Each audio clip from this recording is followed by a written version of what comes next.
Meus queridos irmãos e irmãs, povo de Deus que participa conosco, celebra conosco esta Eucaristia. A morte, ela mexe com a nossa vida. Ela mexe também com a nossa fé. Quantos de nós, de irmãos que conhecemos, amigos que conhecemos, que tiveram a sua fé abalada, porque perdeu um ente querido. No primeiro momento, parece que a morte triunfa sobre a vida, que a morte vence, e nós somos envolvidos pela sombra da morte.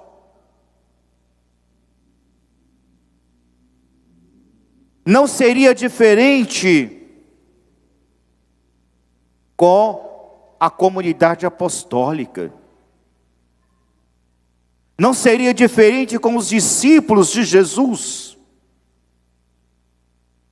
Aqueles que fizeram a experiência desse Cristo físico. Gente como a gente, caminhando, festejando, lutando, criticando, curando as pessoas. Aquele no qual muitos colocaram, depositaram a sua confiança. De repente, é morto. O mataram.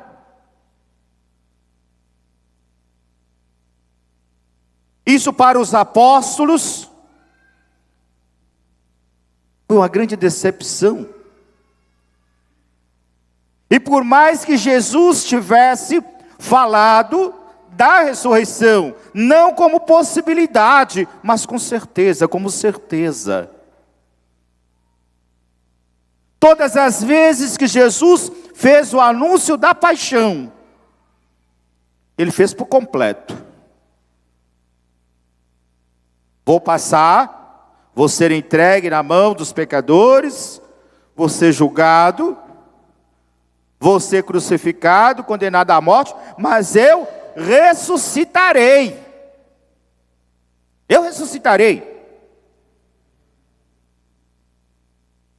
Mas os apóstolos, os discípulos, no momento em que Jesus foi morto, pós-morte de Jesus, não se atinaram, não lembraram daquilo que ele tinha dito, esqueceram, como nós também esquecemos. Nós sabemos que a morte para nós, ela não é definitiva. A morte não é definitiva. A morte é uma passagem para uma vida voltada a Deus, porque nós haveremos de ressuscitar. É essa fé que nos traz aqui hoje. É essa fé que nos traz aqui hoje. Jesus ressuscitou. Jesus está vivo. E como Ele, nós também haveremos de ressuscitar. Nos diz o texto do Evangelho que eles ainda não tinham compreendido, finaliza o Evangelho de João hoje. Eles ainda não tinham compreendido a Escritura, segundo a qual ele devia ressuscitar dos mortos. Não compreenderam. Mas Jesus ressuscitou. E o que garante a ressurreição de Jesus? O que garante a ressurreição de Jesus? Não é a constatação daquelas mulheres que foram ao túmulo ainda de madrugada, que lemos ontem na vigília pascal.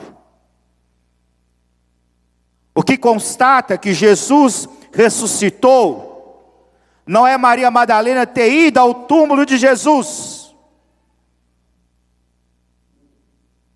e ter notado que a pedra tinha sido mexida, os panos estavam dobrados e o corpo lá não estava.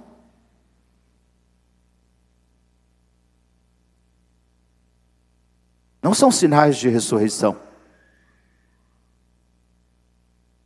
Jesus tinha muitos inimigos.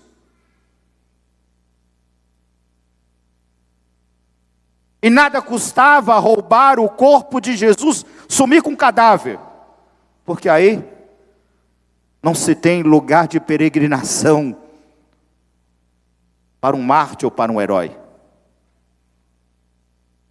Sumir com o cadáver. Poderiam ter sumido com o cadáver. Poderiam ter violado o túmulo e ter roubado o corpo de Jesus. Túmulo vazio não é sinal de ressurreição. Mas o que vai garantir a ressurreição de Jesus, o que garante de fato que Jesus ressuscitou, é que Ele se mostrou. Ele se apresentou. Ele se deixou ver novamente. E não só isso, alguns poderiam até pensar que é fantasma.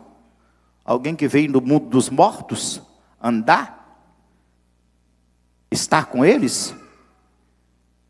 Mas Jesus buscou também eliminar da cabeça, da mente dos apóstolos, essa ideia de fantasma. Não, eu não sou fantasma. Um fantasma não come. Eu estou comendo com vocês. Eu estou aqui no meio de vocês.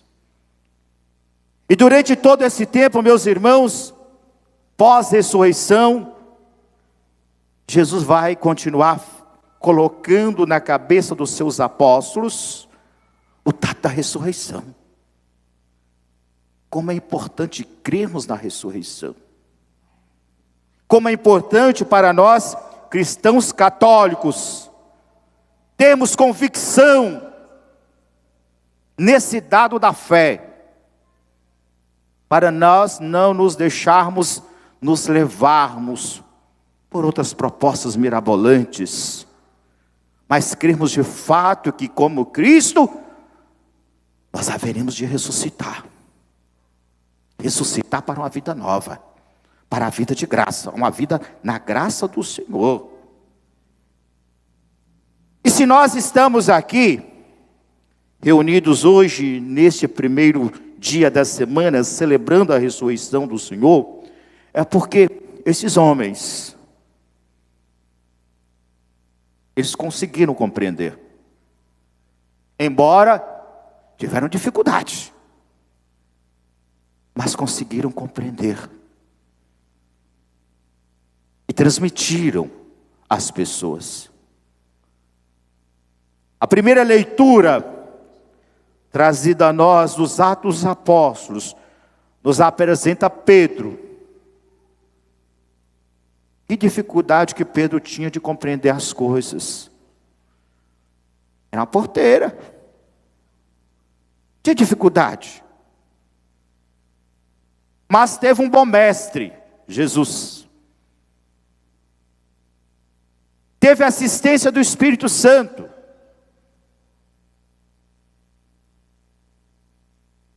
E Pedro, como todos os outros, se tornaram arautos. Arautos de Jesus. E Lucas, ele apresenta hoje na primeira leitura dos Atos dos Apóstolos. Pedro, pregando, anunciando. E o que Pedro anuncia? Ele anuncia o Cristo ungido. Ele começa por aí. apresentando Cristo como ungido, o consagrado de Deus. Aquele homem que passou pelo mundo fazendo bem, diz Pedro, curando a todos que estavam dominados pelo demônio. Mas de repente encontrou uma oposição.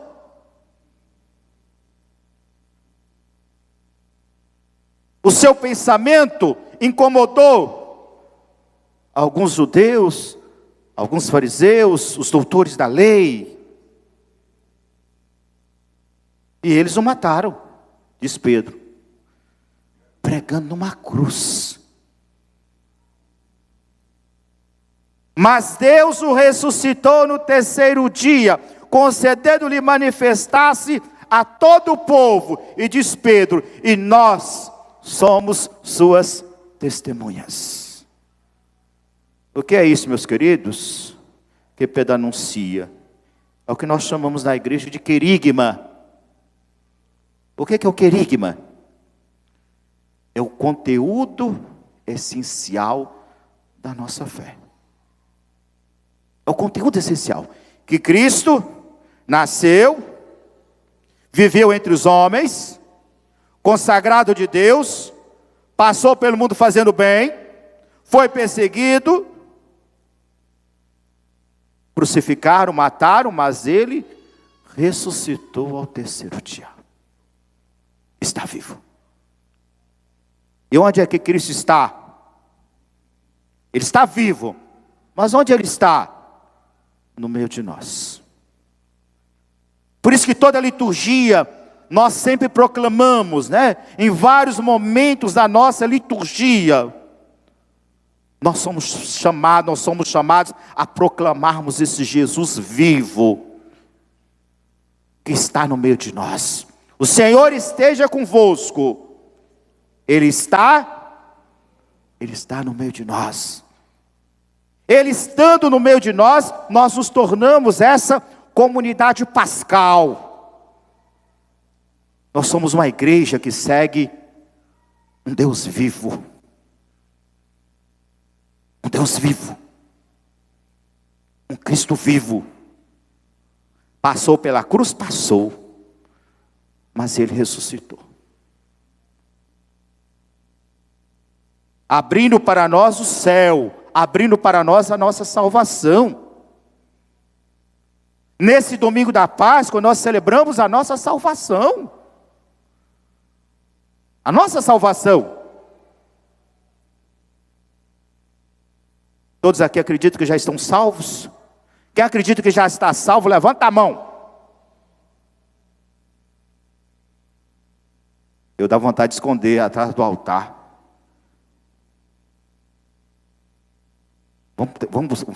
Vou perguntar de novo.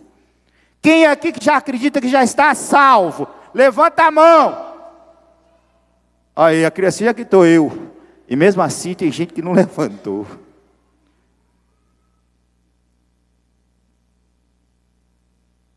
Gente, nós católicos temos dificuldade em compreender, termos consciência de que, de fato, nós já estamos salvos.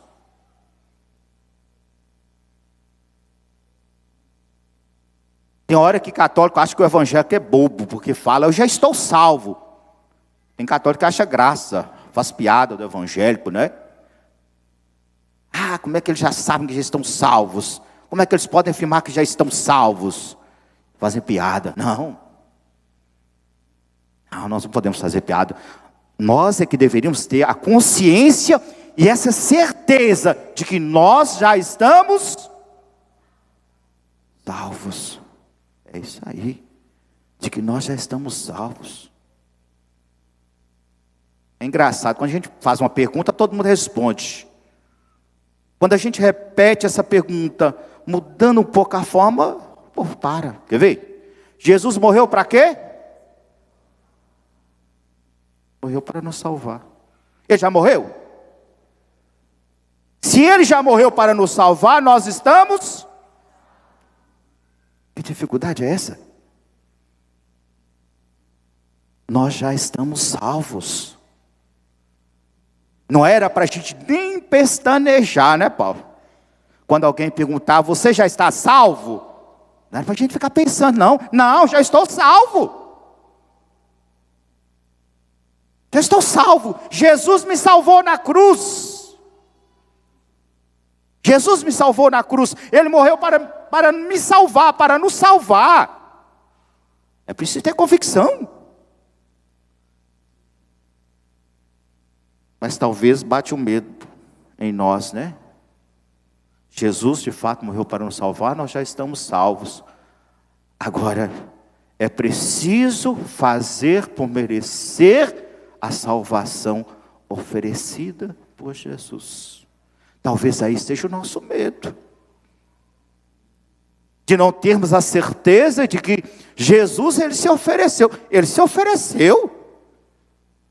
Mas é preciso eu fazer a minha parte para merecer a salvação oferecida por Jesus na cruz. Preciso fazer a minha parte. E aí, se a gente não faz a parte da gente, de fato, a gente vai ficar receoso e dizer, não, eu sou salvo, estou salvo. Vai ficar receoso. Se nós não levamos uma vida de acordo com o Evangelho, a gente vai ficar receoso em levantar a mão. Eu estou salvo. Vamos ficar receosos. É por isso que Paulo, escrevendo à comunidade aos Colossenses, o que Paulo nos diz hoje? Esforçai-vos para alcançar as coisas do alto, onde está Cristo, sentado à direita de Deus. Diz o apóstolo Paulo, aspirai às coisas celestes, e não às coisas terrestres. Aspirar às coisas de Deus. Muitas vezes vivemos muito presos a esse mundo. Bom, nesse mundo nós estamos de passagem. Nós iremos todos bater a cacholeta. Iremos morrer. Essa é a certeza. Nós iremos morrer. E nada daquilo que nós fizemos ou deixamos de fazer, nada daquilo que nós construímos, nós levaremos conosco. Não levaremos nada, vai ficar tudo aí. Vai ficar tudo aí. A nossa história, aquilo que nós construímos, vai ficar tudo para trás. Da mesma forma, meus queridos, que nós nos preocupamos muito com as coisas da terra, é preciso que nos preocupemos também com as coisas do alto. Aspirar às coisas do alto. Lutar pela nossa santidade. Agora, é uma luta encarnada. É uma luta encarnada. Eu quero ser santo aqui. Nesse contexto. Nesse contexto. Eu sou chamado a ser santo nesse contexto, vivendo nesse tempo. Eu quero ser um santo, nós devemos almejar a santidade nesse tempo. Nesse tempo. Não é lá há 300 anos atrás que eu vou buscar inspiração para a santidade. Sim, eles chegaram no tempo deles. Nós também podemos chegar no nosso tempo. Que a ressurreição do Senhor seja a nossa força. Seja a nossa força. Que nós possamos, com Cristo, morrer na cruz, como Ele morreu para o nosso pecado, para o pecado. Mas que com Ele também nós possamos romper a sepultura. Sai para fora. Sai para fora. Deixar dentro da sepultura aquilo que não vale a pena a gente trazer para a nossa vida, para a nossa convivência, para o encontro com o outro. Que nessa noite possamos pensar, o que eu gostaria de enterrar na minha vida e na minha história, para que eu possa conviver melhor, para que eu possa fazer um mundo melhor, não somente para mim, para os meus amigos ou para um grupo, mas para todos. Porque é preciso enterrar de fato na minha vida, deixar dentro da sepultura e ressurgir para uma vida nova.